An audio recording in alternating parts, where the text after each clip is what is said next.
So there's the outline again, and we'll get into these topics here, not waste any more time.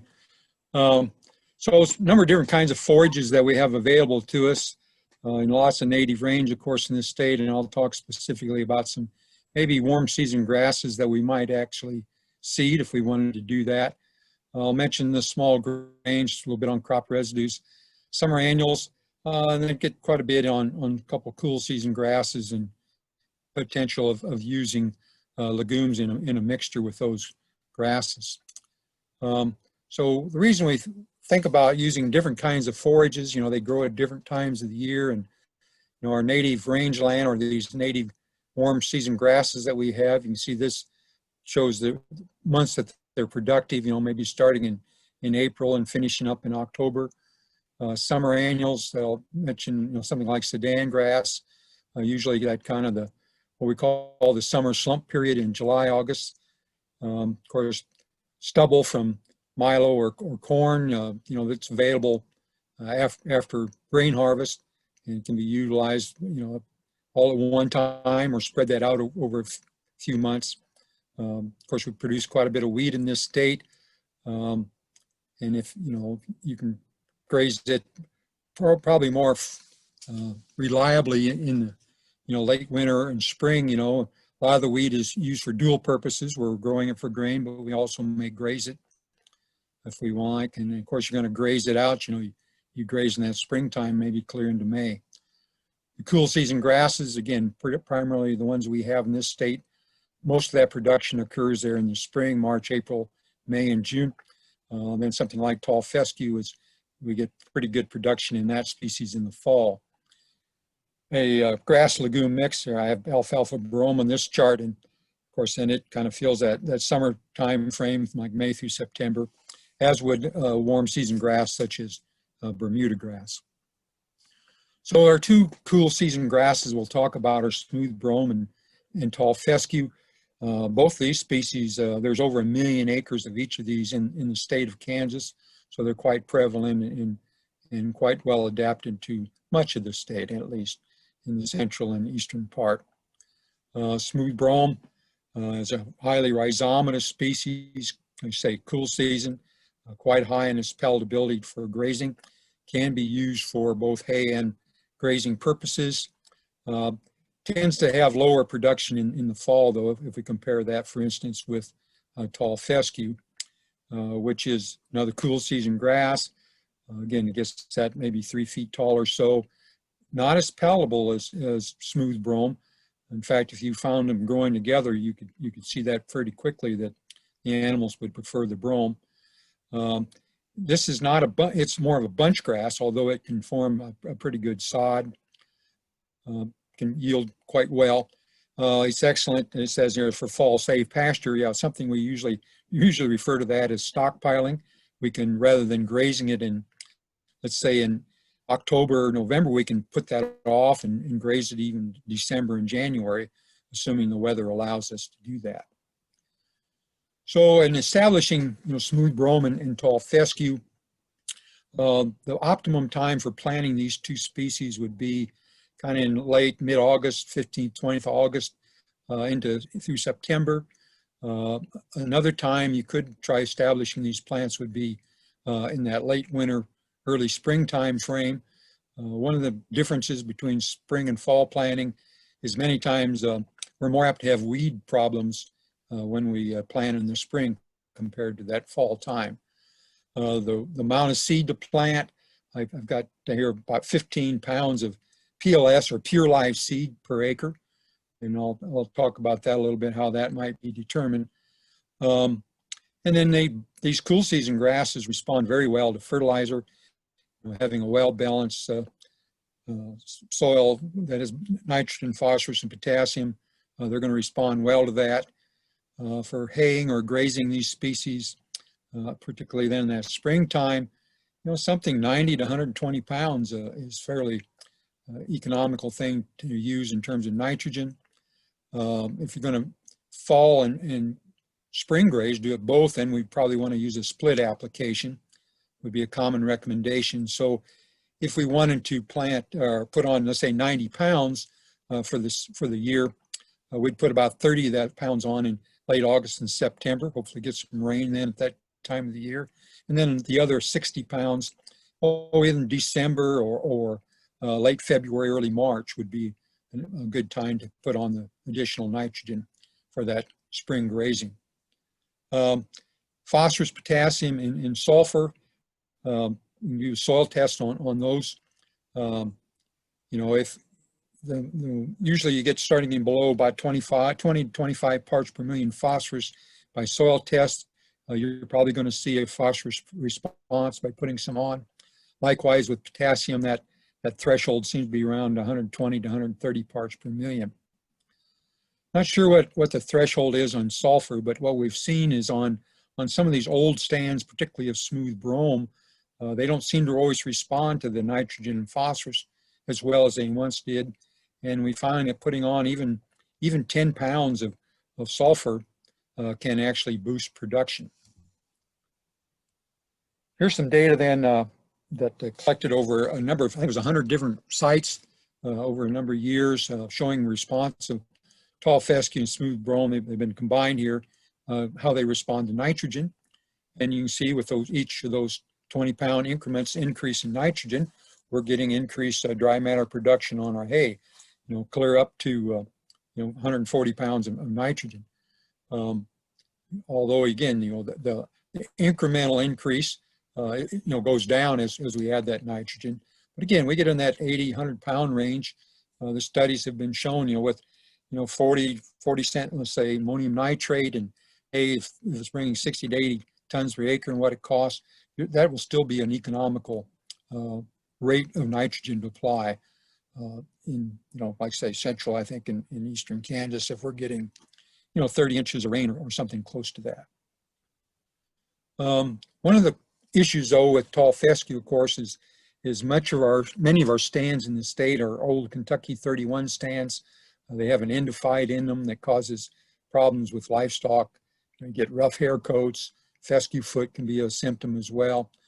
And we can get around that somewhat, if we tend to graze the tall fescue during the cooler season of the year and not use it during the heat of the summer so much, because when the plant produces seed heads, that's how the endophyte is actually transferred around. And so we can do that a little bit by management, or actually we can apply some herbicides to reduce seed head production on fescue that also would be beneficial. So if you're going to start from scratch or wanted to renovate a stand of existing tall fescue, I'd sure encourage you to go to one of these varieties I have listed here. Max Q has been around for a number of years, but there's some other ones available now. They have what's called a friendly or novel endophyte that we don't have the reduced livestock performance from the endophyte toxicity. Native grasses, and what I have listed here are all warm season native grasses.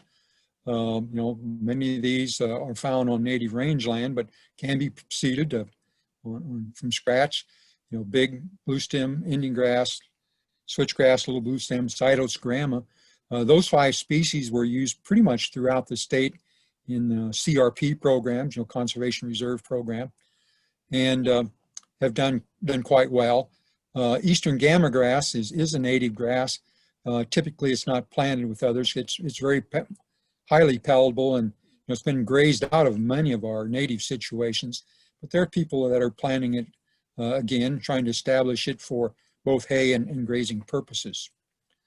There's pictures here of big bluestem. Remind you, that's a tall warm season grass. It's rhizomatous, so it can produce high production, particularly in the early part of the summer, spring and early summer, and again can be used for both hay and pasture purposes. So these native grasses, if one was going to seed these, I'll give you an example here. Again, the planting date on these is a little different than the cool season. Again, optimum times in that kind of central and eastern Kansas, mostly probably from that central zone 2, I think it's called, but yeah, around the 20th, 25th of March through mid-April or so would be the optimum time. Again, you can widen that time frame out somewhat and still get good success in planting these native grasses as well. The seeding rate on these, and again, I've got it listed as pure live seed, we have 4.5 to 6 pounds per acre. Then I put together just a typical mixture here for you. And again, some people, find that, you can plant pure stands of big bluestem or Indian grass. I've seen pure stands of switchgrass that have been used for hay production or grazing, or maybe taking big and little big bluestem and Indian grass would be a common mixture that could be done as well. But let's say in this 5-way mixture, you notice there's different PLS pounds per acre because the differences in seed size is where that comes from. But in this example, again, I've got a mixture here of about 25% big bluestem and Indian grass, 10% switchgrass. If you're interested in wildlife, you might increase that percentage a little bit. And then a little bluestem and cytoscramma, which are more mid-height grasses, about 20%. So if you calculated this out, that would be about 5.3 pounds of pure live seed per acre. Eastern Gamagrass, again, is one that it's highly palatable. It starts earlier growth than our other native grasses. By late March and April, they'll start growing. The key problem has been more difficult to establish. The plant, the seed needs to be cold stratified to get it to germinate. We can do that by planting in time of the year, like let's say in December or even February, and let Mother Nature do that stratification for us. We can develop stands that way. Or what I've typically done is cold chilled the seed myself, and then plant in May or even early June and gotten good stands by doing it that way. But it's one, again, it can be planted with the drill or in 30-inch rows, and grows in pretty big clumps, but a high producing grass that might be useful in certain situations. What about fertilizing these plants? And so I've got a slide here, for hay production, where we might using 80 to 100 pounds on those cool season grasses. The native grasses, these warm season grasses, are actually more nitrogen use efficient, so they don't need as much nitrogen. We're only going to put on maybe 30 to 40 pounds of nitrogen. In some instances, we've seen we're adding a little phosphorus can help with hay production. We usually, you have to be careful with the nitrogen and when timing. Normally you want to wait and put it on just as those plants are starting growth. So that might be, late April or May when we'd fertilize as those warm season grasses are starting growth. If there are any cool season grasses or broadleafs though around, they seem to be stimulated by that nitrogen. And about the most probably economical way to deal with those then is to consider burning there in the late spring to reduce those type of species that can increase in native grasses that we want to produce. Eastern Gamagrass is a close relative of corn and responds better to nitrogen. In fact, using nitrogen rates pretty similar to what we'd use on those cool season grasses would be about the right amount. I know if you want to maintain about a 3-ton yield, you're going to have to put on 100 pounds of nitrogen based on how much nitrogen is removed when you harvest the crop. So it does take a considerable amount. Phosphorus and potassium, again, can be put on based on soil test. What about managing then native hay meadows? Let's say we've got a native hay meadow or we've planted some of these grasses and want to use it for hay production.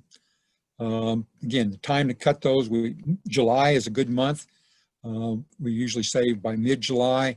And if we look at the production cycle on these native grasses, warm season grasses, about 75% of their production occurs by that mid-July time frame. So you haven't reached peak production, but you got 75% of it. And then again, if we look at this graph I have here on the bottom, shows how crude protein and decreases with time of the year. And back here in July, we're going to have 6 to 8% crude protein.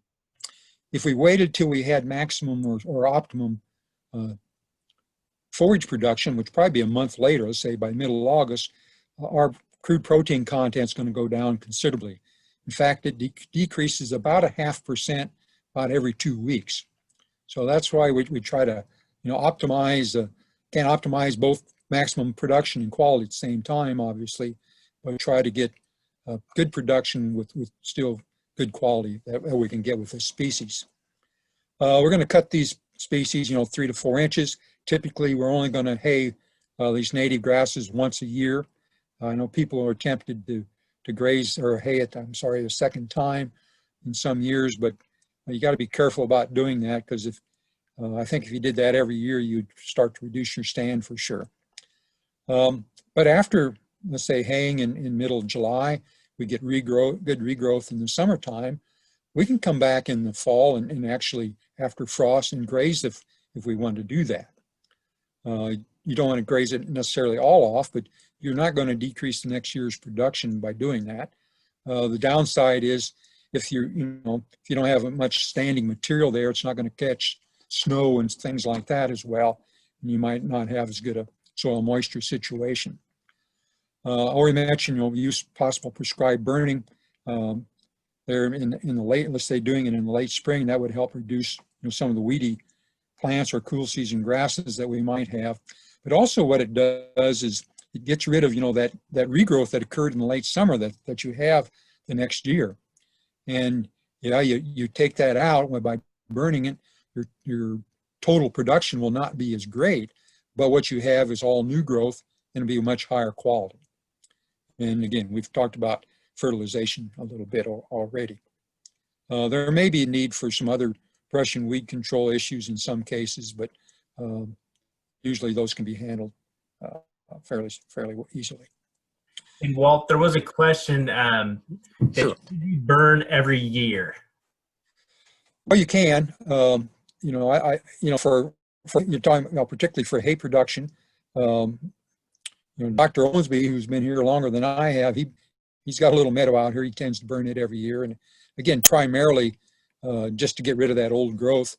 So he's got, if you're selling tonnage, maybe you don't want to do that, but if you're interested in maintaining something with 6 to 8% crude protein at least, which isn't high, of course, but that's about what you're going to expect on a warm season grass. But yeah, you wouldn't have to burn it every year, but you can, and I don't think that'll cause any problems.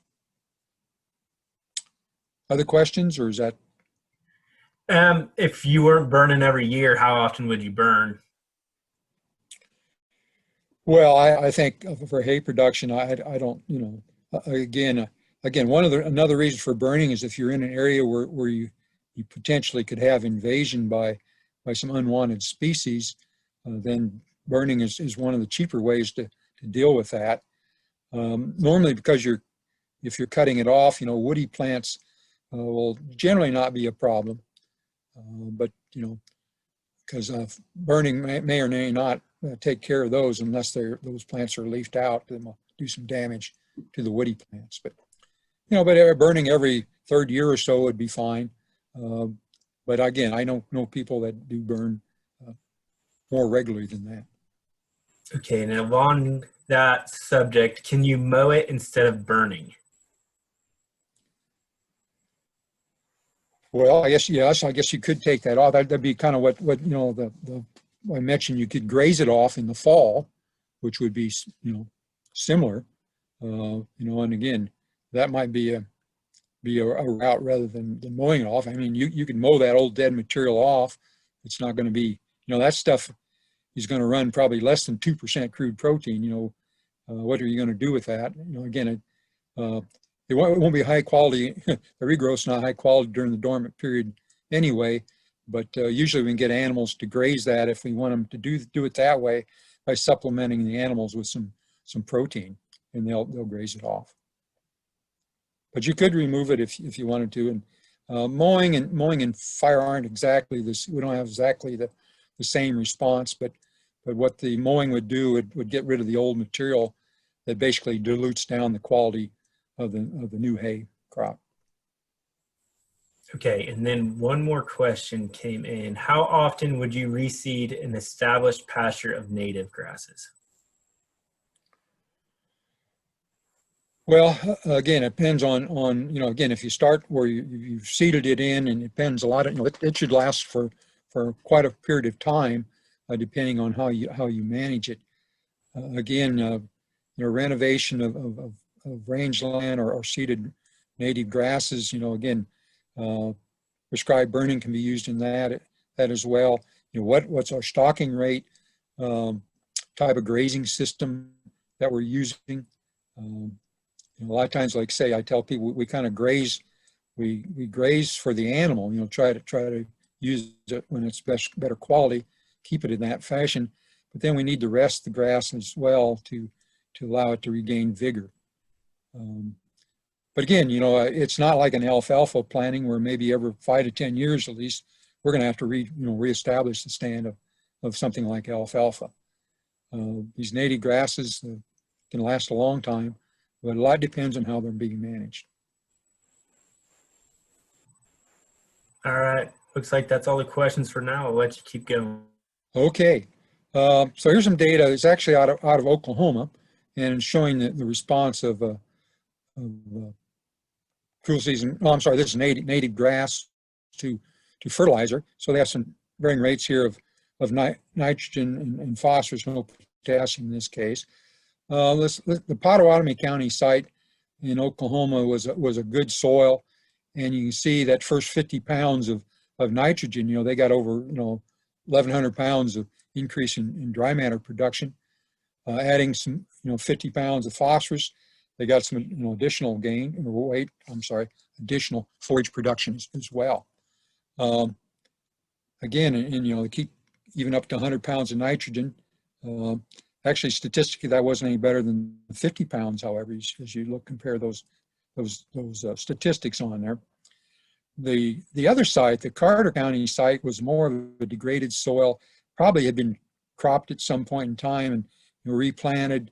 Probably lost some of the surface texture of the soil, at least lower quality soil. And again, if you look at that data, what stands out to me is that it was deficient in phosphorus. The 50-50, increased the production by a considerable amount, as well as when going to even 150, there's an increase. So again, phosphorus can sometimes be limiting even with our native grasses. The right-hand column here is they tried to assess what was the most profitable situation. So they have them ranked here, and you see that the not fertilizing was the top in terms of being the most profitable, although statistically, again, that big capital A you see there, those were statistically the same.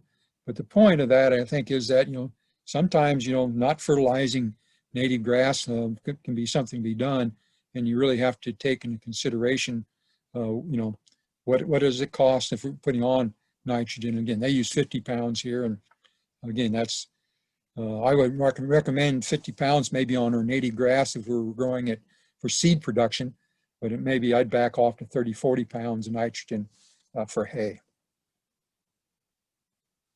Bermudagrass, again, and I know there's some of that being grown in the south central part of the state and southeastern Kansas.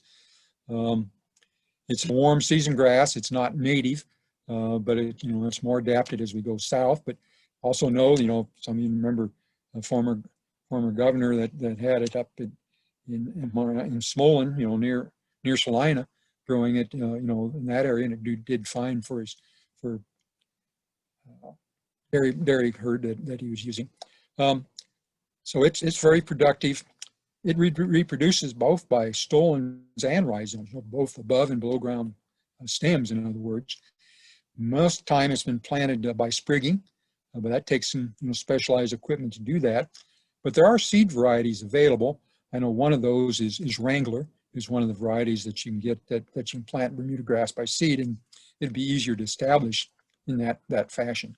The downside is most of the data I've seen has shown that the seeded types probably aren't not quite as productive as those that are sprigged, once the stand gets established. Again, Bermudagrass responds very well to nitrogen.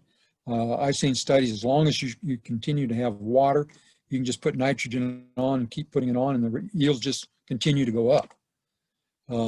I think the common practice in this state is you might put on, when it starts growth, and let's say maybe in May, we might put on 50 to 100 pounds. If we harvest it or graze it off and it's continuing to regrow, once you have that first harvest off, then we'd probably put on another dose of fertilizer. So we would split apply on Bermudagrass. This shows, though, as 40-pound increments of nitrogen, and you see the yields continue to go up. We're getting about a 0.4 of a ton per acre increase for every 40 pounds of nitrogen that's put on. And then over on the right, I calculated based on those assumptions at the top, if the hay value is about $80 a ton, ammonium nitrate's 40 cents a pound, and it's costing us $20 a bale to hay, I calculated then what the return per acre would be from the additional nitrogen that's added. And you see it's still positive even at those higher rates. So again, Bermudagrass really does respond to nitrogen, particularly if you get good rainfall or have water available.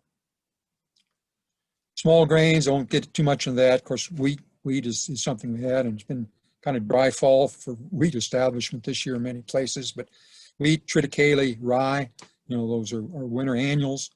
And some advantages, rye is, if you're in wheat country, rye can kind of be a bad name because we get it, get it infesting out in our wheat field sometimes. But if you happen to be on a sandy soil, frankly, rye is a better producing crop of those winter annuals.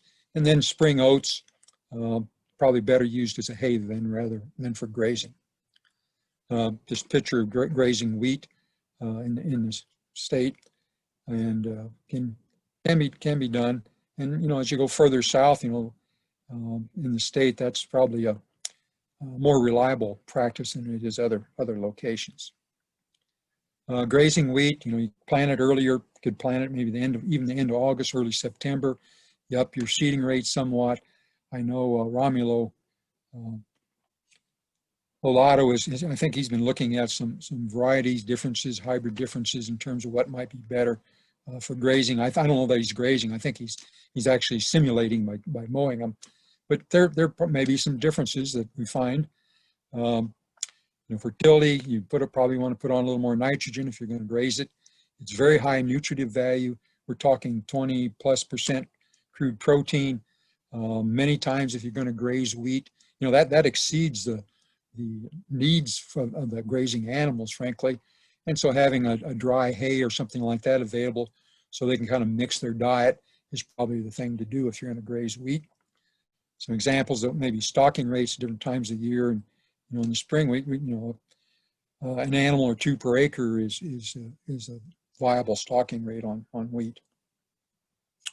Summer annuals, growing a different time of the year. Oftentimes these are, if we had growing a winter annual like wheat, if you harvest that off, or if you're grazing it out, let's say, and then by the 1st of June, we want to plant these summer annual.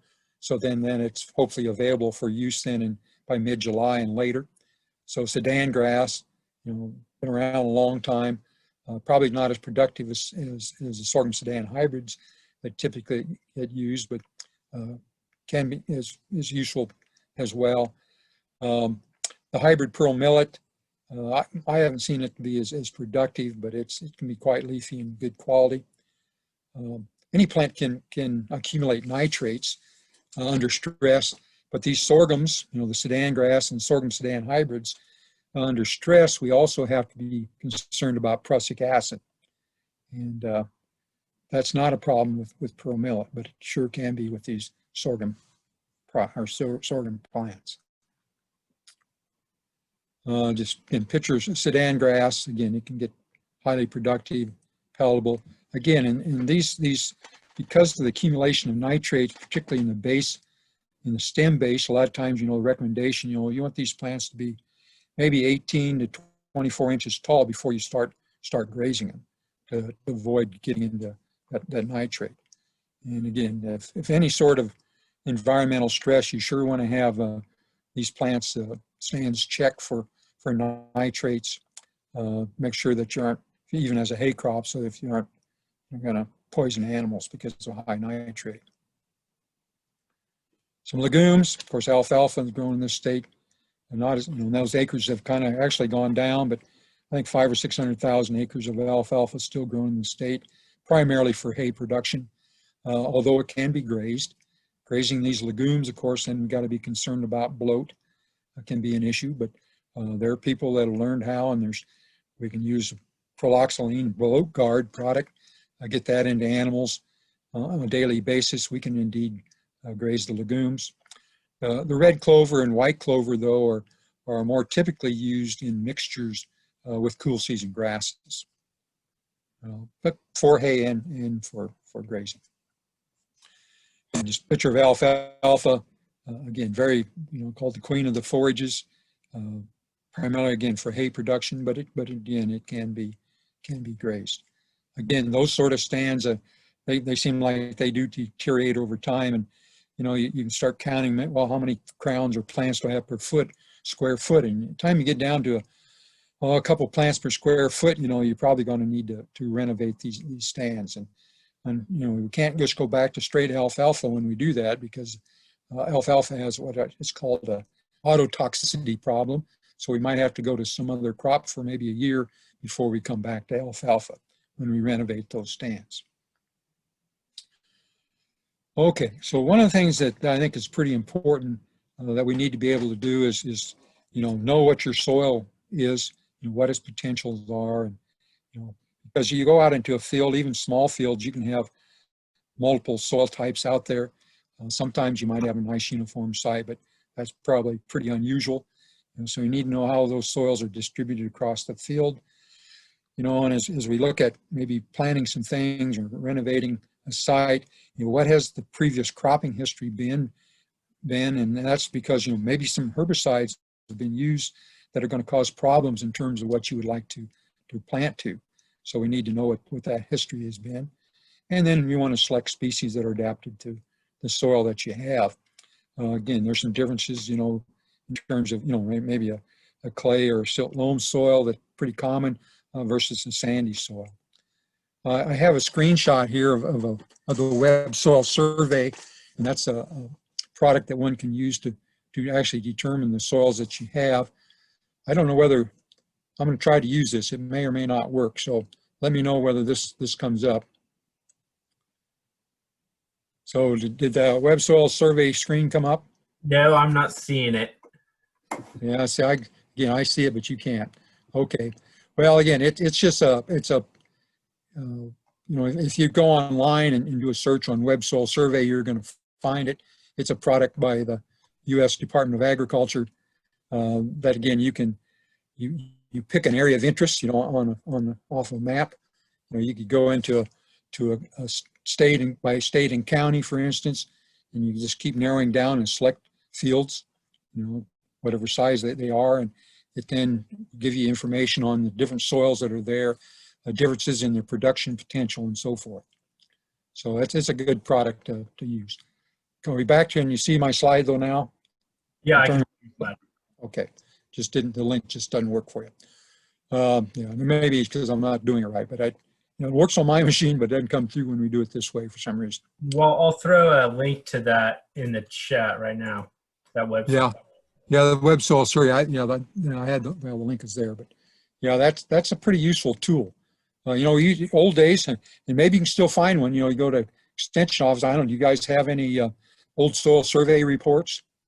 Yeah, I actually have several in my office. Yeah, those have the information in them as well, in terms of getting on a map and finding what soils you have. The nice thing about the web soil survey, though, again, when you outline that area of interest, it'll tell you by acreage, what each soil makes up in the field. So that's the real advantage that it has. Okay, so that kind of leads in this idea of soil testing, and again, how do we go about doing that? Again, we shovel, or I have a little picture of a soil probe there, which those are pretty nice and handy to use, because a lot of times you want to take multiple samples across your field. I don't know whether you want to necessarily do it in a grid pattern, but 10 to 15 samples in the field. Try to avoid problem areas, or areas maybe close to the gate or around water, or areas like that I would probably avoid. If you have unique soil differences, though, you might want to sample those separately. But getting a representative sample is the idea, and then you put those in a bucket and mix them up, and we're going to send those into hopefully a reputable lab for analysis. Again, for most things, 0 to 6 inches depth is what we're going to do for looking at pH, organic matter, P and K recommendations. Nitrate, nitrogen, and even sulfur, they tend to want to get deeper, maybe up to 24 inches. But, again, it kind of depends on what your needs are. Again, these are mixed and sent. And I think I've got, here's an example. And again, there's a link there. I doubt whether that works either. But there's the link to the soil testing lab here at Kansas State University. And I put in their price list, I pulled off their website and what it costs for my soil test. And if you look at that, again, if you go down that what's called the Gardner package number 2, so what that has is it'll do the pH, phosphorus, potassium, organic matter, and nitrate. So that's a pretty good test. But again, and that one costs about $12 a sample to do that. So, but again, there depends. Get individual things determined if you want, or some of these other ones.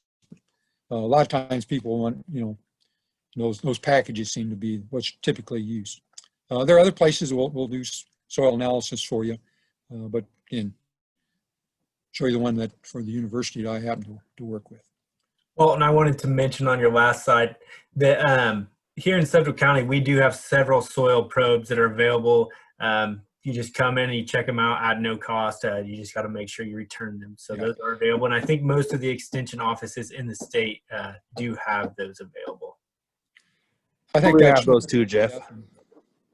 Yeah, and again, those are pretty handy little tools, and I think you'll get a better sample doing it that way. You're using, you have your sharpshooter or something, you take out a bunch of soil, and I don't think we get as good of I've seen data that compares that with the probes, and I think you probably get a better idea what's actually in your soil by using these probes.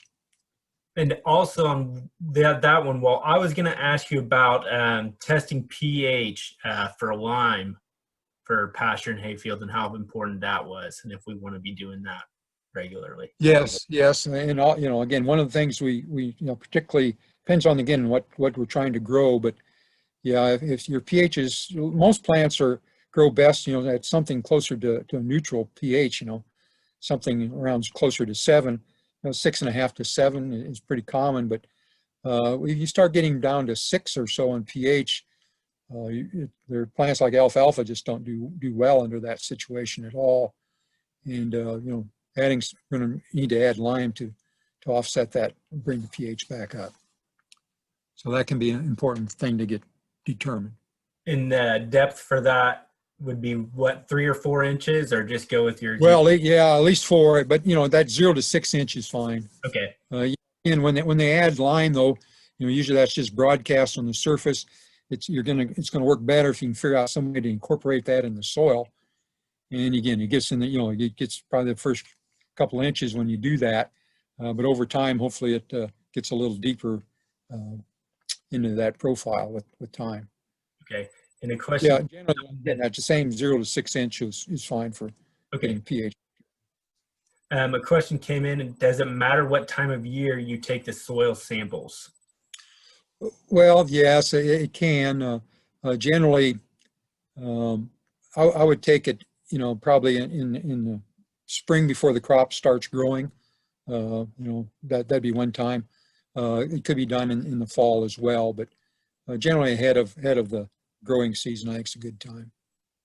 And I've heard just be consistent. So the next time you sample, just make sure you're doing it at the same time. Yeah, I think that's right. Yeah, if you're going to, again, and it's something we don't need to necessarily take a soil sample every year, but yeah, if you're, 3 or 4 years apart or down the road, you might want to check what's happened.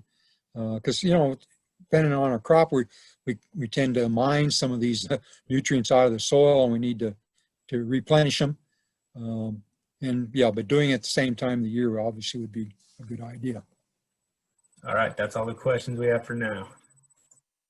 Just want to mention a little bit, as we're talking about soils, and yeah, we talked about, organic matter, something we get measured, and, as we think about things like these days, the carbon sequestration, all that sort of business, that and the role that the biological part, the microbial biomass down there. That kind of falls in that. But those are important things in terms of the health of our soil. Yeah, the chemical properties we talked about, whether it's pH and the phosphorus and potassium and nitrate in the soil. And then there are physical factors, though, like bulk density, which usually is an indicator, particularly of soil compaction. And that can be an issue in some cases. And that can have an impact then on such things as the structure of the soil and water infiltration and so forth. So that whole area of soil health is pretty important, and there's lots of factors there that we need to try to keep in mind as we're trying to maintain production or make improvement in some cases. Let's get into pasture renovation, and again, by definition, what I'm talking about there is, we're either trying to improve an existing pasture. I think that was one of the questions that kind of came up, or we might be going in and completely destroying an existing sod and planting something new. So either way, that would be a renovation. Possibly we're seeking to establish a desirable forage plant when we do this. And so we'll talk about the steps and so forth involved with renovating pasture. Before we get into those steps, the potential benefits of renovation, hopefully we increase our forage production, carrying capacity for grazing animals. Hopefully we can improve our, for grazing and or even for hay production. We'd want to hopefully improve the quality of the forage, whether it's protein and digestibility. Like I mentioned, increase animal performance. Depending on, again, we might have a field and maybe it's one field out of many, and you're trying to maybe have different types of forages around to improve what times of the year you can use these forages. And so improving seasonal distribution. And if we're mixing maybe a legume then in with a grass, reason for doing that, of course, would be maybe to decrease the need for nitrogen fertilization by using a legume that fixes nitrogen itself. So some other decisions to think about, is percent of stand loss. I mentioned, example with alfalfa, gets down a couple plants per square foot, it's not really going to be very productive anymore. Well, likewise, we can look at grass or grass legume mixtures and tell if those stands are declining. Maybe weeds are becoming more prevalent, starting to invade because we've lost some of our stand. Running a soil test, determining what are the current levels, what would be the ideal levels, what does it cost? Many of our soil test recommendations are based on yield goals, so again, depending on what level of production you want to have, can the current situation do that? And of course, the pH becomes important again as it drops and becomes more acidic. Grazing management for pastures, can you adapt your management if necessary?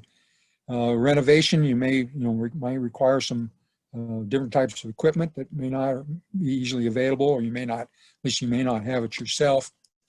And of course, the slope of the land, the topographic situation and in the environment you're living in also can play a role in making those decisions.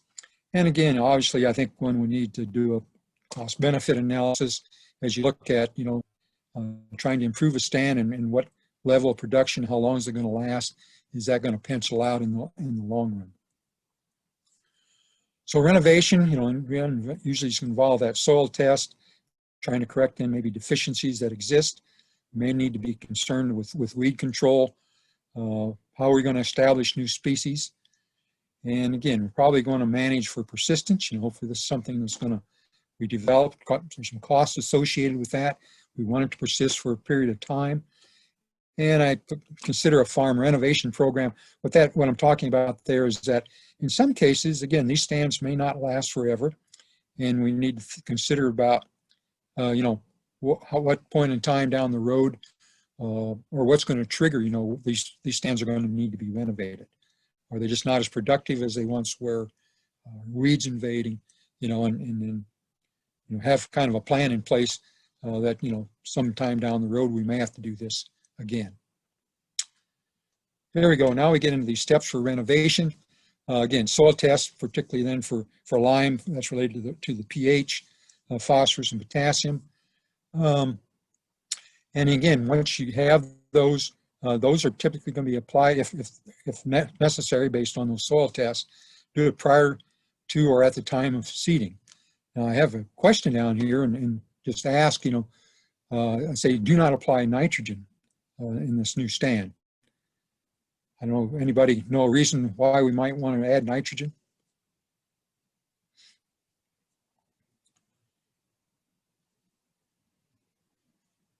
I know people are primarily listening, I guess, but just think about that because there's a reason for that, and I guess I'll get into that.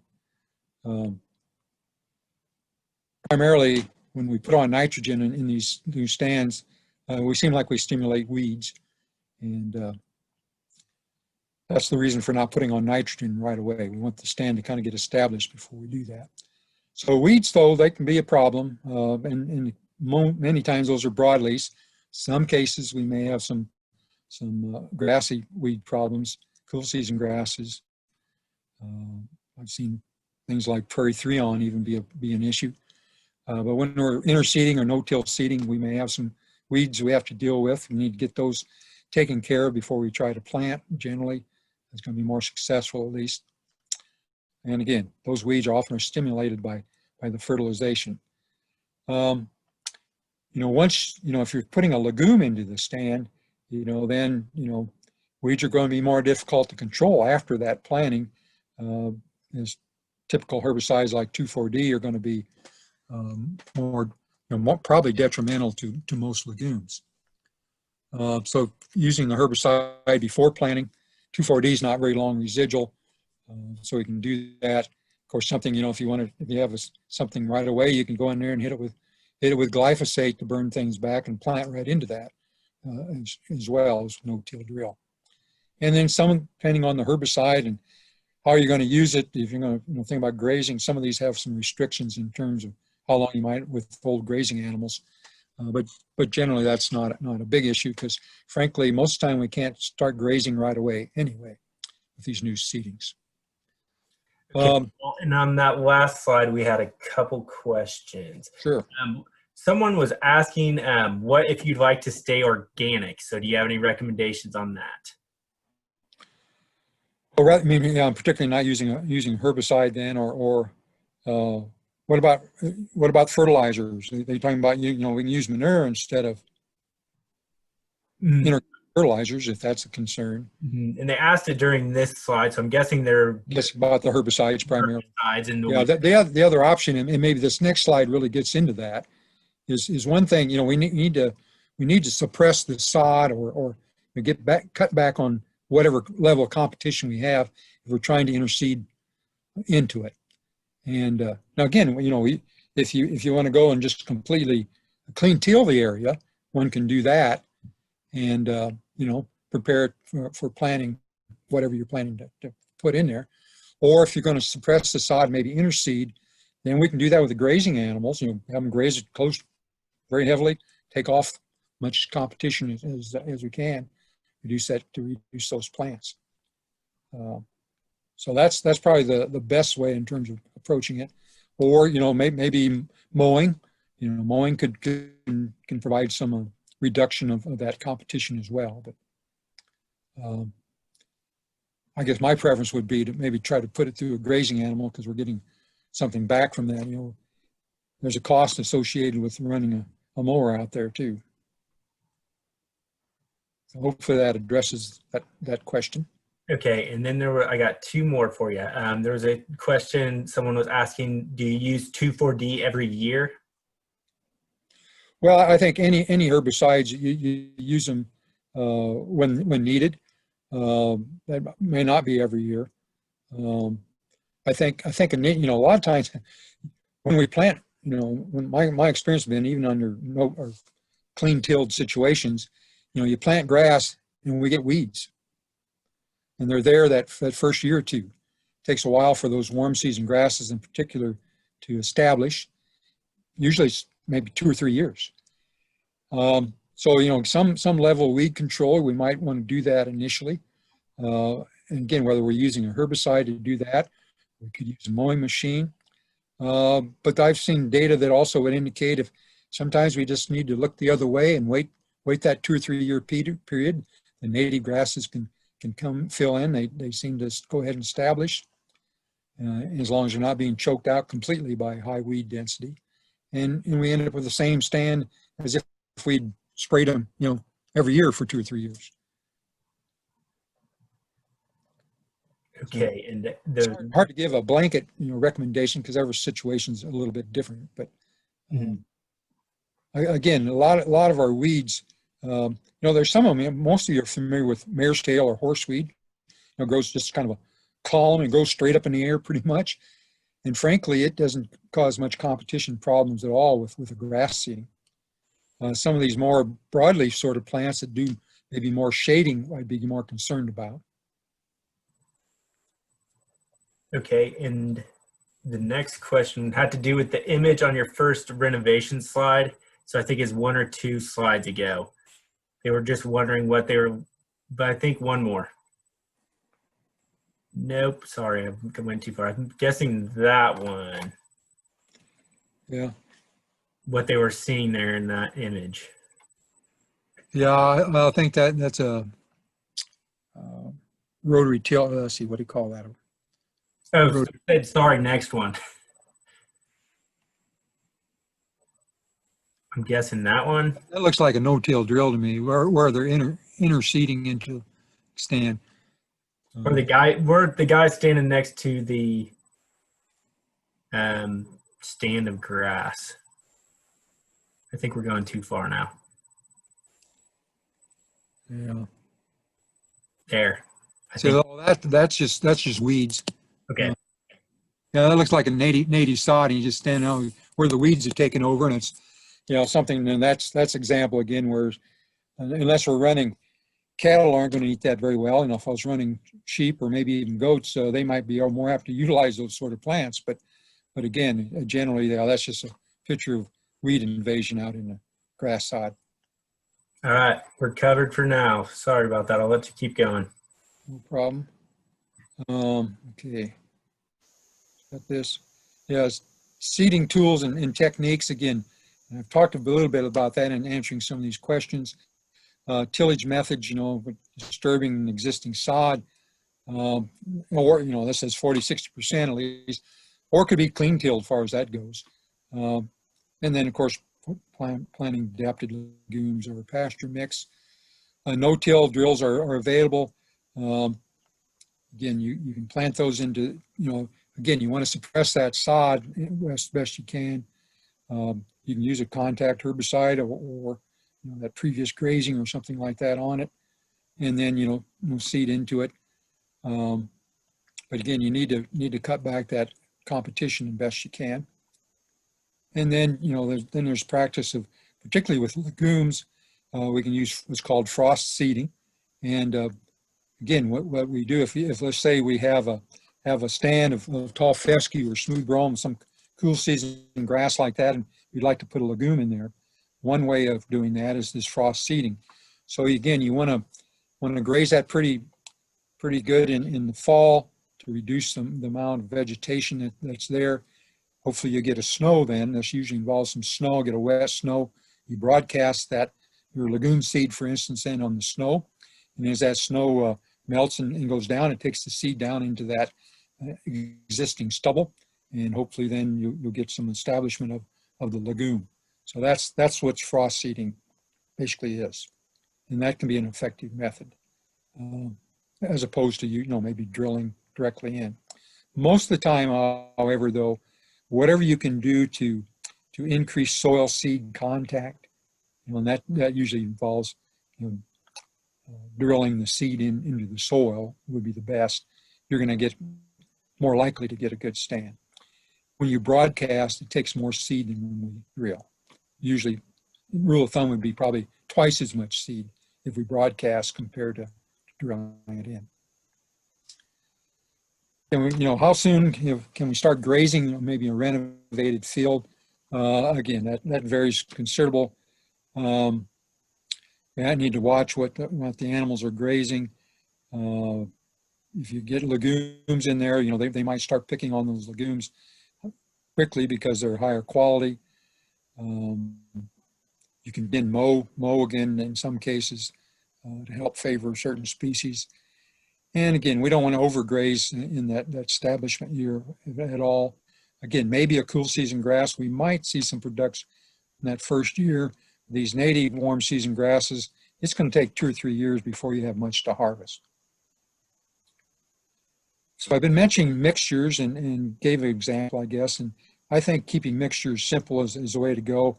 Most of the time I just want to use one grass species because, again, if you mix grasses and there are differences in their palatability, you'll see one favorite over the other. And the best example I can think of, and I've seen it in eastern Kansas where we have both smooth brome and tall fescue in the same pasture.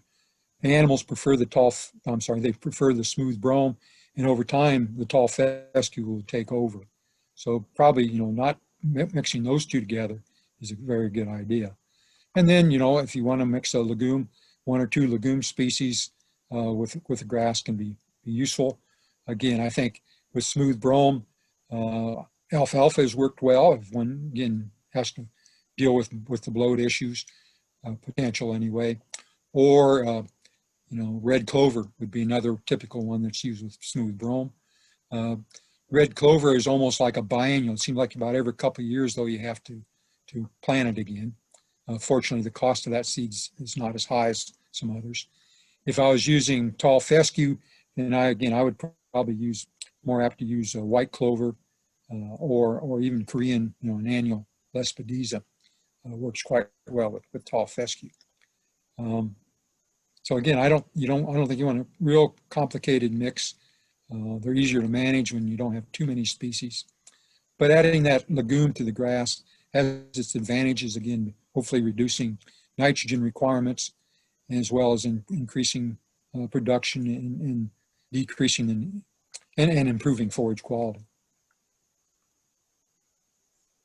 So we're going to want to, quite an investment we're doing when you're renovating or establishing pastures and so forth. And again, how soon can we start grazing them? When can hay production, weed control, fertility, all these things are things we need to be thinking about as we establish those stands to make them successful.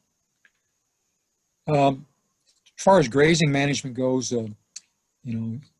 typically I think a light rotational grazing scheme, rotational grazing meaning I've got multiple paddocks where I have these areas separated out where I can move animals from one area to another, grazing those lightly, in each move, moving them maybe fairly frequently.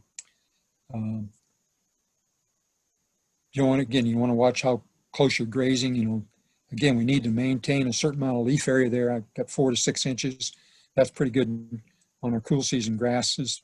There's still enough leaf area there so those plants can continue to photosynthesize and continue to produce. Again, one issue we need to be aware of those if you get wet conditions, with animals out there chomping around, that can be detrimental to a stand and get a lot of mud and so forth. And then again, most of these plants, we need to back off, that last month or so before freezing occurs, because that's the time of the year they're often replenishing their food reserves, and they need to be able to do that to survive the winter. And that's particularly true of these warm season grasses that we've talked about. The cool seasons, we're resting them in the summertime, and again, we can utilize tall fescue much heavier than we can use smooth brome, for instance, in the fall. Cutting management, again, same rules as established stands. Alfalfa, once it reaches the bud stage, you can think about harvesting it the first time. Again, once it's established, about every 30 days, getting 3 or 4 cuts on alfalfa is pretty common. New grass stands, though, we usually cut those when they reach the boot or early heading stage. And once it gets established, smooth brome, we talk about cutting it about the bloom stage, for instance. But again, some of these grasses, it takes them some time to develop, and there may be minimal production or things that we can harvest that first year. Weed management, we talked about that already quite a bit. Again, different ways of dealing with weeds because again, we plant stuff and many times we get weeds. One thing you want to do for sure though is if you're going to go to the cost of planting and so forth, plant certified seed, that has high purity. There's very little weeds and other things in it. It's mostly what you're wanting to plant. That will help reduce the seed that's out there. But it seems like, again, we till up the soil, we get some weed pressure just about anywhere in the state. And again, may have to deal with that, whether it's done mechanically or with a herbicide. I want to talk a little bit about these herbicides on cool season grasses. Generally Brome and Fescue, once they're established, have pretty good tolerance to the typical pasture herbicides that we might use. But again, we have to be careful. Here, depending on the rates, Banville, dicamba product is probably can be more detrimental than even Tordon or 2,4-D, but those are rate dependent. Plants under stress are much more likely to be damaged when we put a herbicide out there, so we need to be aware of that. Some of the maybe a little bit newer chemistry of Plateau, Fick, and then Escort and metsulfuron products. Those are known to be much harder on Fescue than they are on smooth Brome. Tordon 22K, restricted use compound, as is Grazing P plus D, but those are often used for broadleaf weed control. And again, there's some rates that can cause some suppression on things like Brome. And again, with Grazing, there's actually a 60-day wait period after planting before you can use it. So again, and I'll refer to our chemical weed control book that we have, and it has some recommendations in there under the CRP listing that are quite useful as you look at establishing warm and cool season grasses.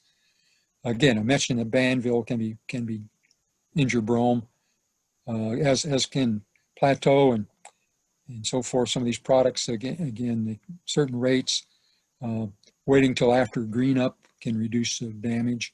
Even though with that product, Plateau, you may still see some height and seed head suppression that occurs.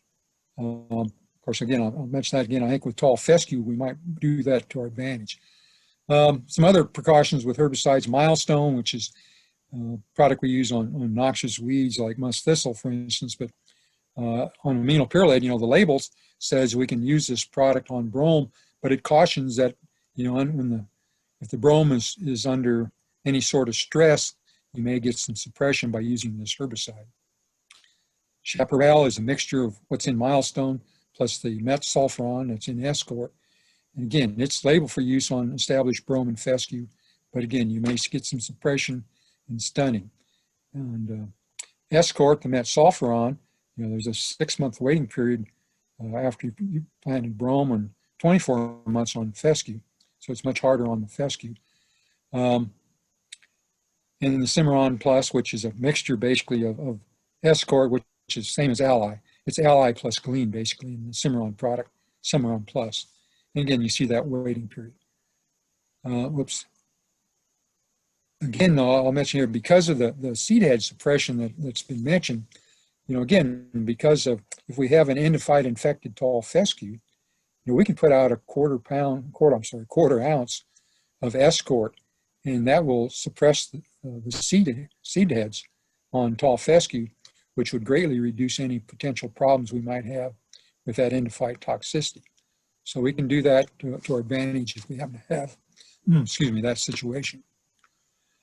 What about legumes? Again, often we want to think about using legumes, particularly with those cool season grasses. Although, again, I mentioned eastern gamagrass earlier tonight. We can mix legumes with eastern gamagrass as well. Hopefully we can increase animal gains because we improve the quality of the stand. Because there's less of maybe of an endophyte infected fescue, if we're dealing with that, that can be reduced. But how do we manage for legumes out in pastures? And mowing can be an option if the weed that we're dealing with particularly gets taller. There's a height differential between it, maybe, and even if we don't have that, if we cut it at maybe 4 to 6 inches off the ground, that may not damage. It may damage the weed more than it does the grass. So we can use that for weed control. And then the annual Lespedeza, the Korean Lespedeza, will actually tolerate low rates of 2,4-D, you know, where you can use 2,4-D for other weed control and not hurt Lespedeza if that happens to be the legume that you have in your mixture. Well, there is coming out, I know, a chemical company that they have a new product that they're still working with and hoping for labeling in the next year or so. They always tell you it's going to be the next year. Well, we've been waiting for a while, but they have a new product that can be used, I think, in tall fescue and smooth brome for weed control, that many of these, the clovers and so forth that we might want to mix in there are tolerant of. So that would be advantageous when that happens. Some other things on chemicals, you know, alfalfa again. A couple of questions if I could ask them real quick. Sure. Okay, what is the best way to get rid of Johnson grass? And I believe that was a native pasture question. Well, Mike, Johnson grass is pretty palatable. I've not seen it be a big problem in native pasture because animals will eat it. And I've seen that in Bermudagrass as well. If the pasture is being grazed, the Johnson grass doesn't seem to be an issue. If it's being hayed, then Johnson grass can be a problem. If there's Johnson grass out there native range, one of the products that could be used is Plateau. I think it's 8 to 12 fluid ounces per acre. And most of our native grasses will tolerate Plateau at that rate. There are some exceptions. Switchgrass is not very tolerant, for instance, and maybe some of the short grasses, but the Bluestems and Indian grass tolerate Plateau quite well once, you know, for established stands. Okay, and along that one, the person was under the impression that Johnson grass was bad for horses and goats. Not sure about cattle, and I can't answer that. Sure. Well, again, I don't know there's any issue other than Johnson grass is a sorghum, and under stress, you know, it accumulates nitrates and prussic acid, and that could have an effect on any animals. So that I don't know of any other key issue with that, with those other species. Okay. You know, again, did he mention horses? Horses are pretty much a grass eater. You know, now if you go to goats or sheep, you know, they're going to eat broadleaf more than horses and cattle do. All right, and then the other question was, is bird's foot trefoil a viable option for Kansas cattle pastures? Boy, we've tried it a number of times. It seems to be a difficult one to keep, to make it persist. Although the studies that were done a number of years ago, I think, and you know they was used a variety called Dawn, and it just didn't seem to persist very well here in the northeastern part of the state. I think in eastern Kansas, where again where we have better chance for more moisture, that trefoils can be used. I know it has been successfully used though up in Nebraska, even in the sand hills on sub-irrigated meadows, and they're not near the rainfall. And so I think there's varieties out there that maybe are more persistent. I know a guy that was a plant breeder that was working on rhizomatous variety of bird's foot trefoil he found over in Europe, was working with that here, and priorities changed and they switched him over to soybeans. So I don't think he ever continued to pursue that, but it's worth looking at. I think up into central Kansas, but I don't think it's going to be as good as maybe some of these other options. Again, a study that Keith Harmony did up in north central Kansas, in Brome, he looked at a number of legumes. I don't know that he looked at trefoil though, but alfalfa worked the best in that situation. And then the producer was grazing the smooth brome alfalfa stands. All right, and I have a question that I'll ask you after you cover the chemical weed control. It's they were just asking recommendations for non-chemical weed control, but I'll let you continue with your chemical stuff first. Well, again, this slide here relates just to alfalfa, and there's a lot of options exist. Some products there pre-plant. Again, we can use glyphosate there, Balan, Treflan. Post-emergence, if the crop has emerged and the weeds haven't come up, again, then Prowl and Warren Treflan. Post-emergence, we got the weeds, and of course now we have Roundup Ready alfalfa, and of course then there's glyphosate products can be used in that case along with Pursuit and Butaract, the 2,4-DB and Raptor that have been around for some time. But again, refer here to the chemical weed control guide here, which I'll have that reference at the end. But these recommendations are found there in terms of when to use them and what weeds they will control. On range and pasture, or maybe with these warm season grasses, although on cool seasons as well, which we've already kind of talked about, there's a lot of products that are labeled again, and I just refer you to our chemical weed control publication, which the 2001 is out and available. I don't know whether agents have got them in your offices yet or not, but they are available online, and they will be being shipped out if they haven't been already, or you make your request for them, I'm sure. Yep, we got ours in, I think, last week, and I posted a link to the online version in the chat if you scroll up a little bit. Great. Okay, well, again, so here's again, as we think about options for rather than using herbicides, again, we can use clipping, mowing, to defoliate, damage weeds, and hopefully benefit the other species that are there. Again, that clipping will hopefully decrease the carbohydrate reserves, reducing the vigor on those weeds. Sometimes this may take, repeated mowing. I think you go east, you get into parts of eastern Kansas and Missouri, it seems like mowing is a common thing they do in their pastures. That's not as common, I think, other places, but it can be done. Again, I think you got to watch your cutting height, and then again, depending on what species you're working with, not cutting those too close, near that last month of the growing season. So, yeah, I'm not sure what else I can add in terms of questions, other than what was the question again? Other than using chemicals, non-chemical methods. Okay, well, in addition to mowing again, and I mentioned the grazing animal can be used on a new seeding. I don't know if I said one of the things we can do is I mentioned maybe using a rotational grazing system, lighter grazing rate, but we can go in there and flash graze, with a number of animals just for a short period of time, get them to eat off some of these weeds that are above the seeded new seeding.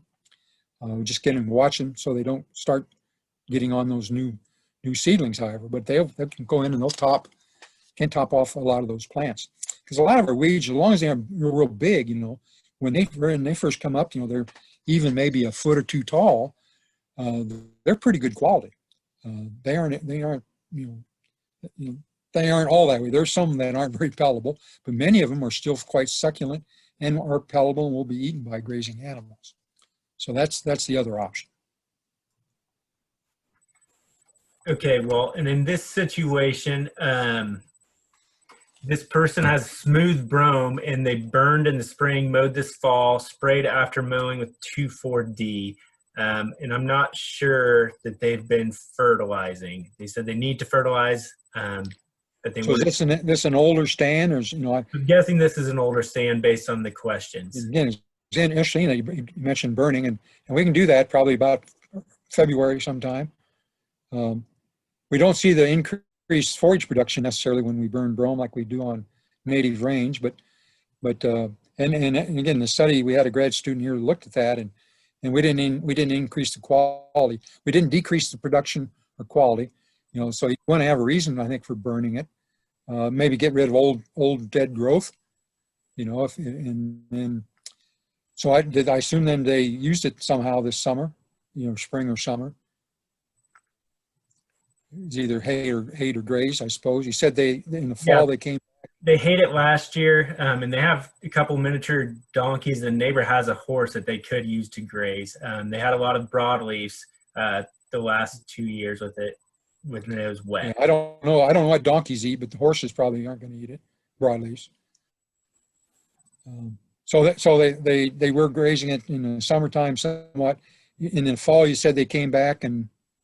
Yeah, and they said they have the animals to graze it, but they had burned in the spring, mowed this fall, and sprayed after mowing with 2,4-D. but it's been neglected the last few years without any fertilizer. Yeah. Well, again, when I get questions about brome, weed problems in brome, the first question I usually ask is, what's your fertility program? Because a good, healthy stand of smooth brome won't have problems with weeds. So that, again, I would recommend they sure look at do a soil test and see what the situation is, because that may indeed be the issue, that there's just not enough nutrients to keep a good stand, and the stand opens up and allows these broadleaf weeds in particular to invade into those. All right, I think that covered it. Thanks, Walt. Okay, we're about ready to wrap things up here, I think.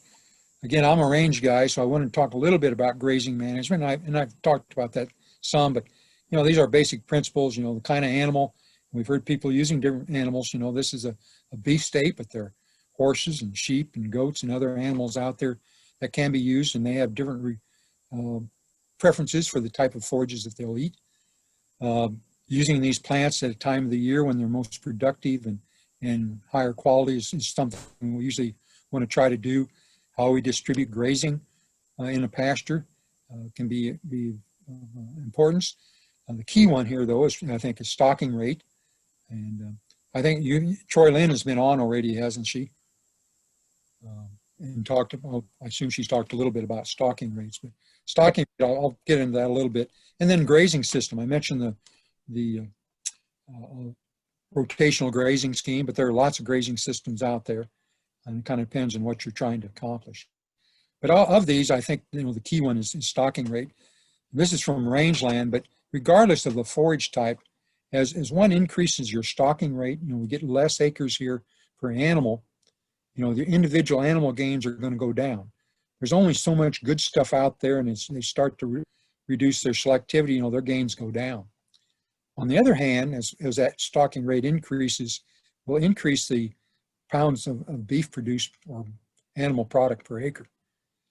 And that seems to be true regardless of where we're at in the world, type of forage we're using, particularly if we're doing it, on a season-long sort of basis.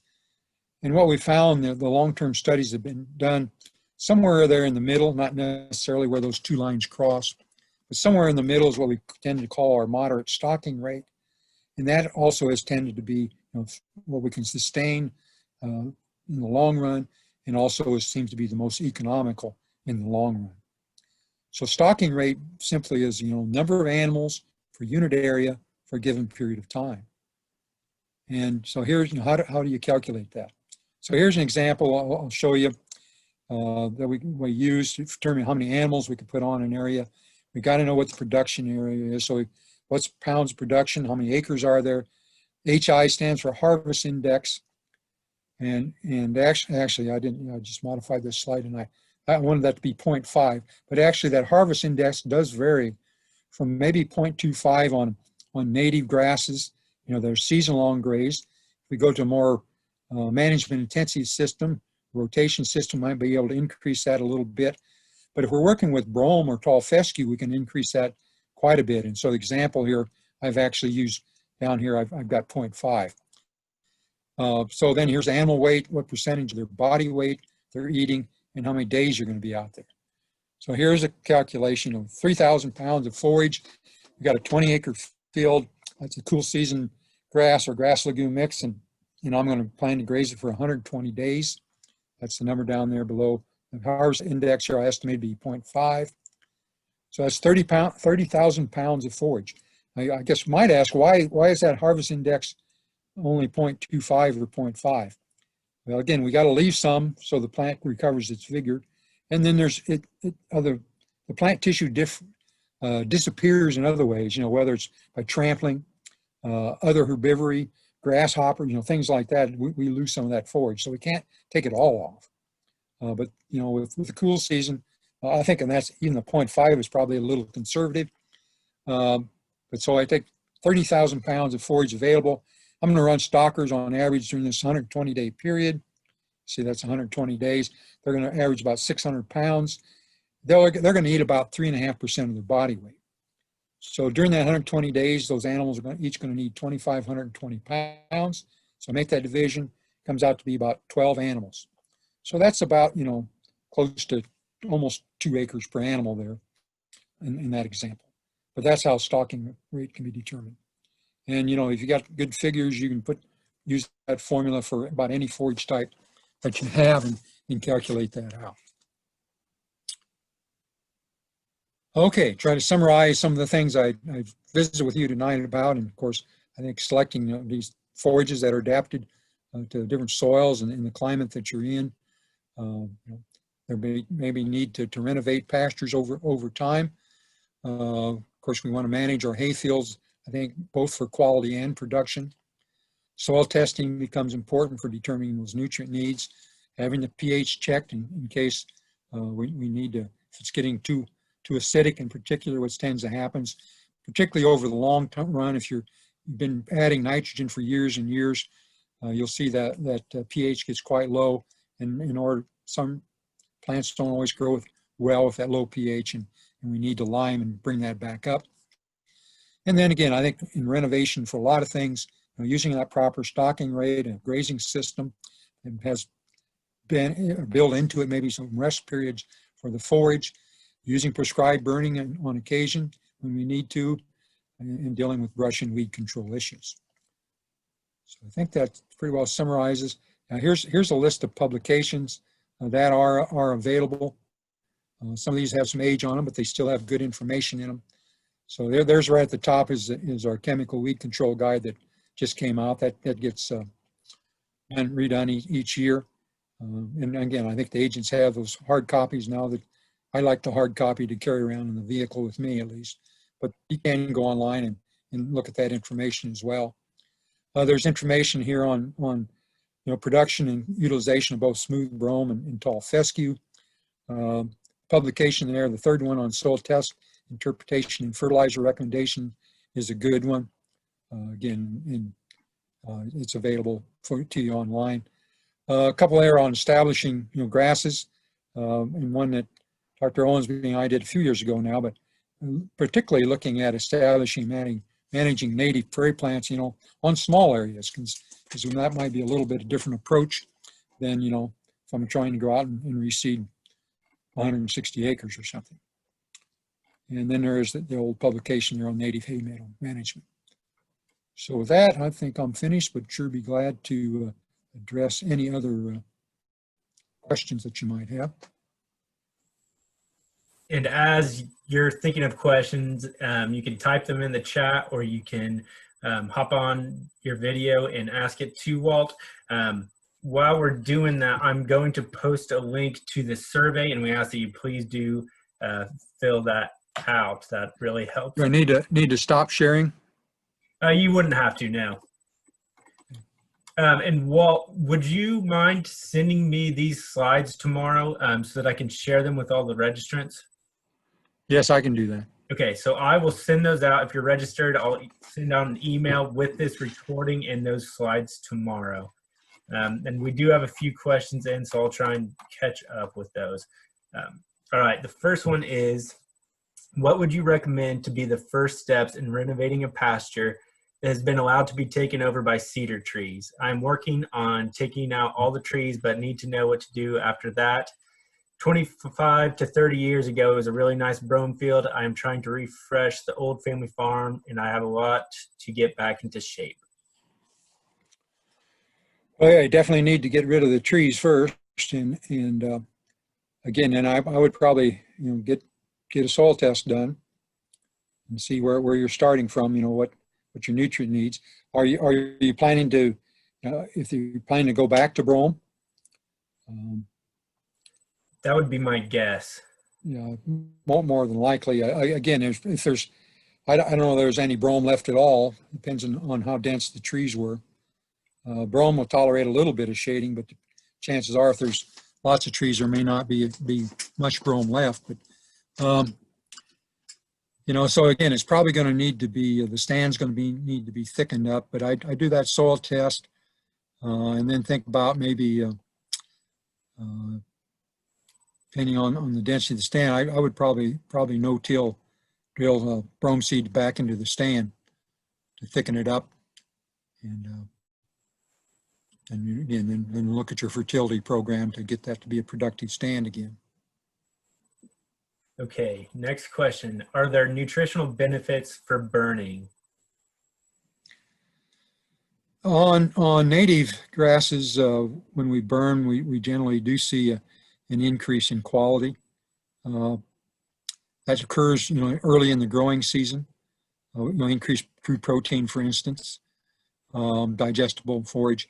But we're talking, if again with, and again, there may be some difference, of course, with time of the year, but I'll refer to this typical, let's say, an April burn, mid to late springtime on these native warm season grasses. That increased quality is the first 2 months. Let's say May and June, we'll see that increased quality.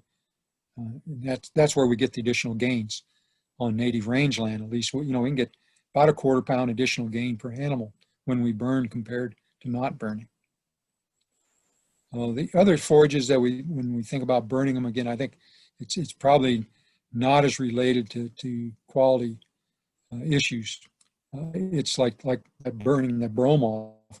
If I had an old stand and hadn't been utilized for a while and had a lot of dead material in it, then I might consider burning it off.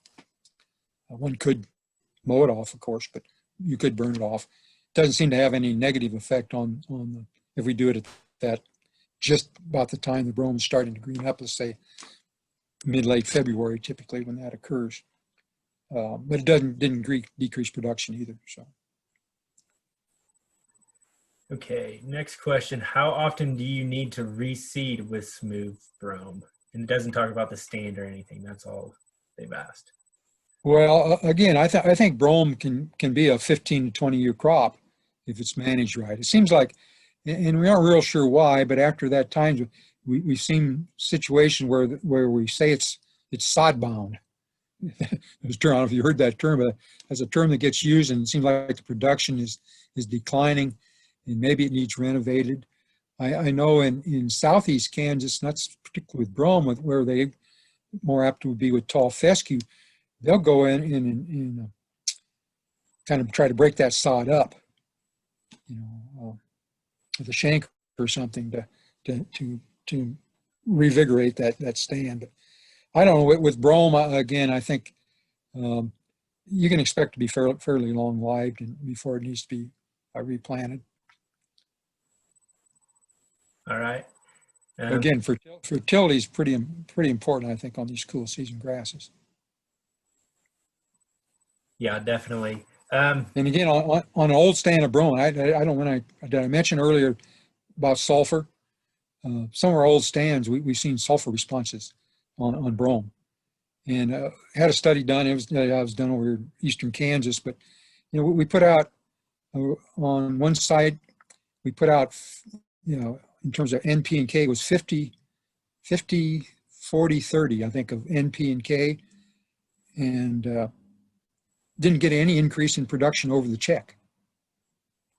But then we stuck 10 pounds of sulfur with that, the same rate of those fertilizers, and we increased the production by 1,000 pounds.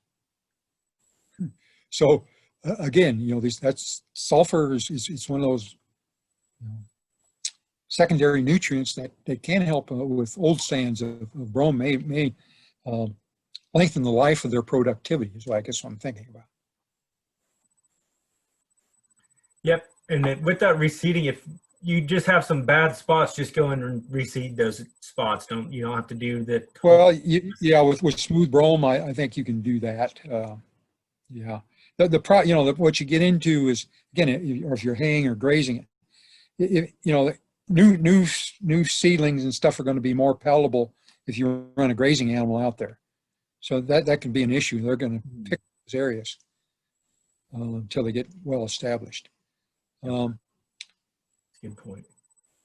And again, when you do that, again, if I think this fall is the better time, they're in late August, September, to when we want to plant brome.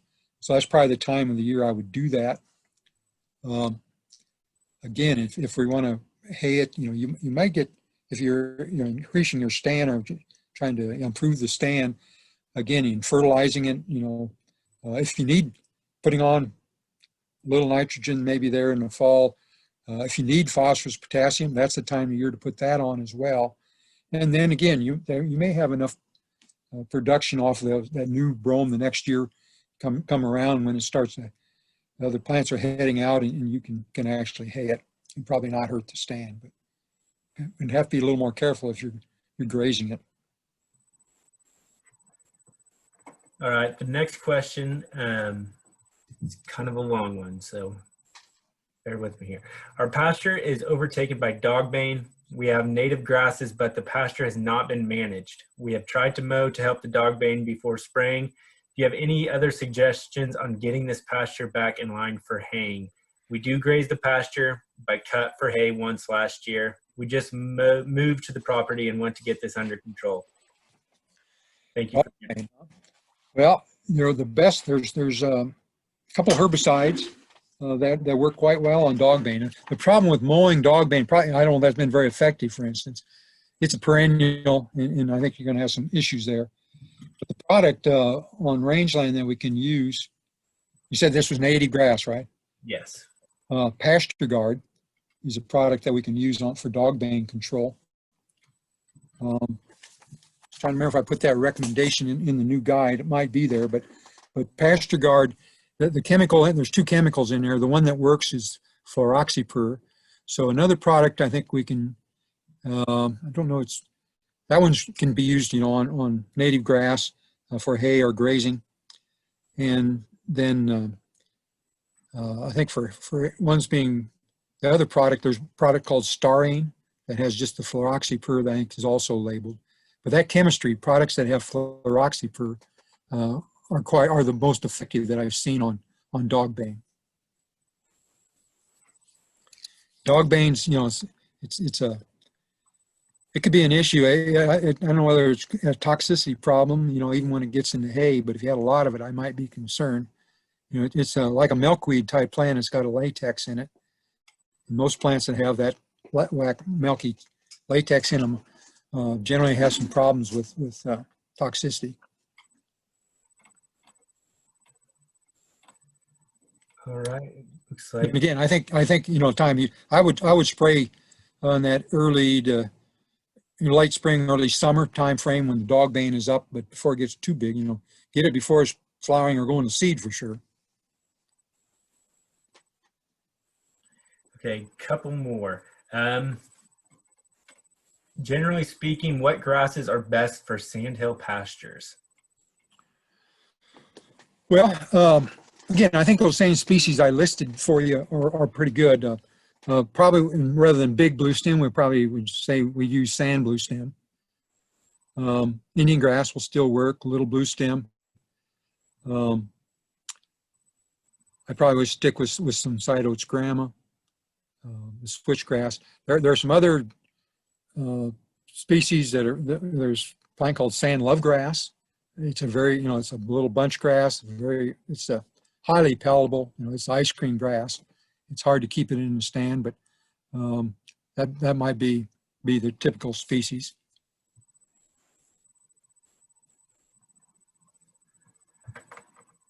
Okay, and what is effective for controlling thistle and sericea? Thistle, you say and sericea or in? Thistle and sericea. In sericea.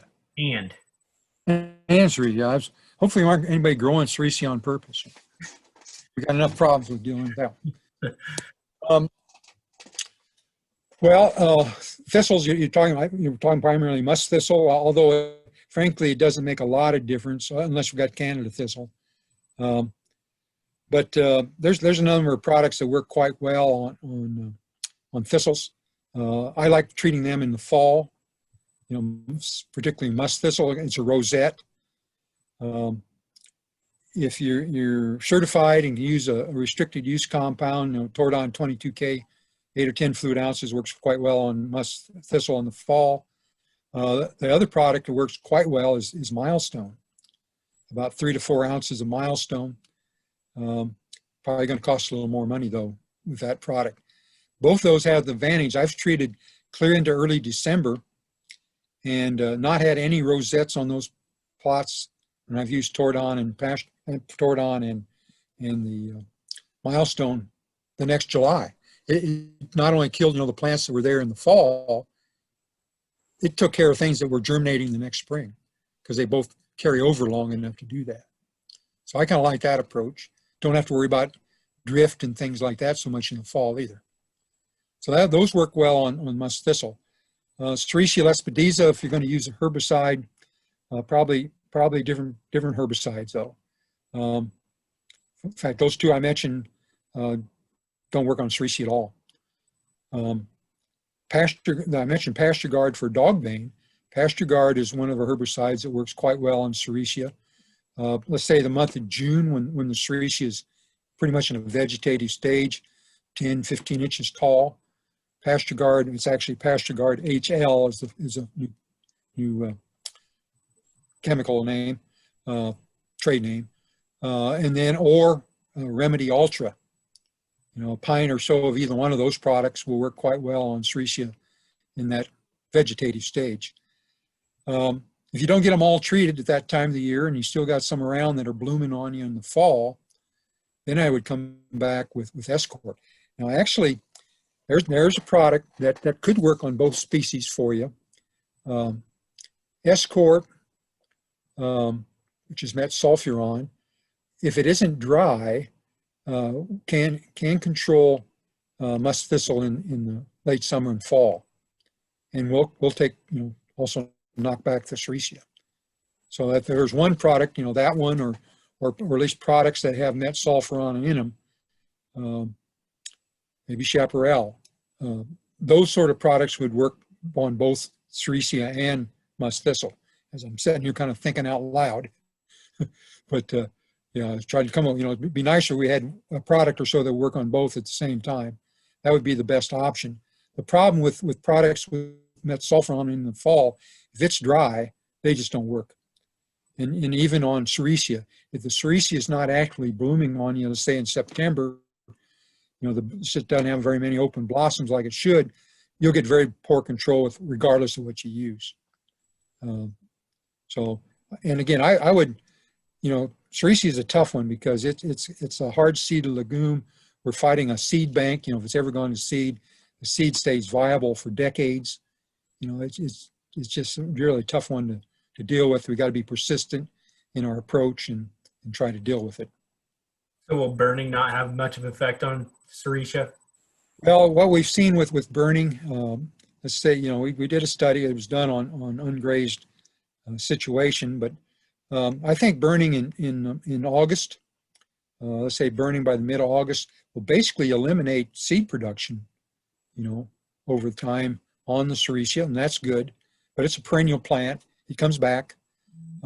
If you're able to do that every year, which probably unlikely, frankly, to be able to burn that time every year, you might be able to do it. We're trying to do that here in Manhattan. We don't have Sericea out in these pastures, but we're burning them about mid-August, trying to do that every year. And that'll eliminate the seed production for sure. But this plants seem to persist. They probably become a little less frequent, maybe not as productive or as tall.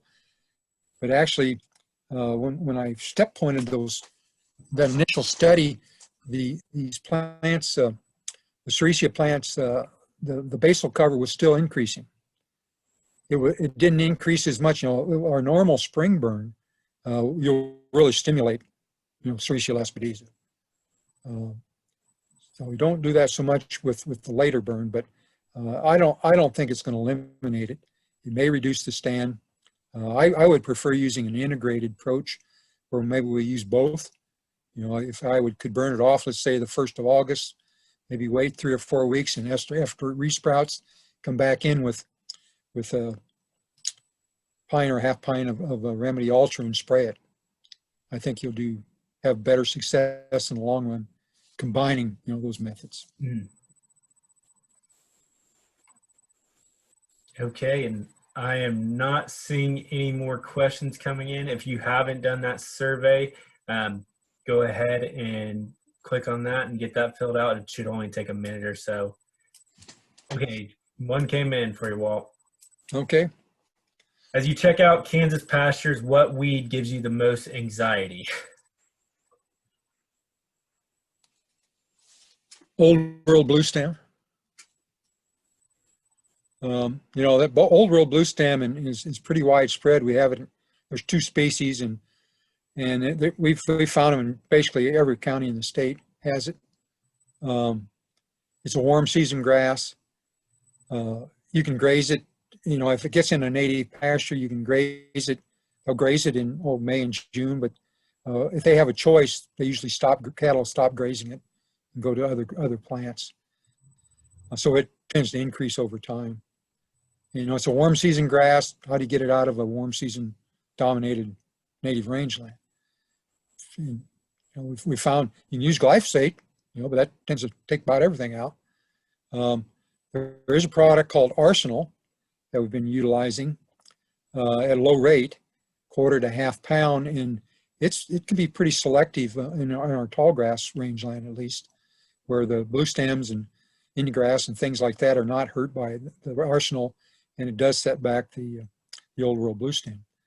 The advantage that we might have is that this old world bluestem is not as long, seed is not as long persistent or viable as long as, like I say, Cerisi, I just say decades. I don't know how long it is, 20 years or more, it can be viable in the soil. These grass seeds are probably only a few years. We've got a study that I'm not directly involved with, but over in Ellsworth County, where the producers, they have sprayed, I think it was 2 or 3 years in a row with Arsenal on the old world bluestems, and have now gone back in there and planted native grass and even included some forbs, and that seems to be establishing. But that was on, you know, it was about 100 acres. It was almost, it wasn't solid old world, but maybe 60% of the I'm sure it had been seeded at some point in time. Probably his own old farm ground that got seeded back in maybe the 50s, early 60s, something like that. And it was there until recently they've been trying to get rid of it. So that's, you know, and again, that's one I get a lot of questions about. I've been doing some research on that one, obviously. But yeah, Cerisi is not far behind. Another one I get concerned about is honey locusts. You know, the thorn locusts. They're a nuisance and can cause us some problems. And they're a lot more difficult to control than, let's say, a hedge tree, for instance. But yeah, my top 3 would be old world bluestem, Cerisi, and honey locusts. All right. There's lots of other problems. You know, some cedars are a problem. You know, they aren't as big a problem as we go west, but they're there. It's only a matter of time. You know, they'll start spreading out too. Here, 35 years, we can go to a grassland to a forest here with cedars and oak trees and so forth if we don't burn. All right, well, I see one more question coming in, and you've stuck with us for a long time tonight. So if you have any more questions, you can get a hold of Ryan or myself, and I can send out Walt's contact information. So Walt, for your last one, best control method for wild blackberry in pasture. Well, you know, and blackberries tend to be more problem, like say, southeast Kansas seems to be the bigger area. I don't know whether you have it as much. Well, I've heard of the Salina and south in that area, you know, McPherson. I know people have problems there. Again, Escort, in terms of herbicide, Escort, a 1/2 to a full ounce per acre. I've broadcast it that way, like with a boom sprayer, you know. Blackberries come in, there's several species. Some of these are more trailing types. You only get a foot or 2 tall. Others, you know, grow several feet tall, it seems like. But I've, you know, some of the shorter ones I've sprayed with Escort. That seems to work quite well. You can spot spray with that product as well. If you have patches just here and there you want to treat. You know, again, 1 to 2 ounces of Escort in 100 gallons of water.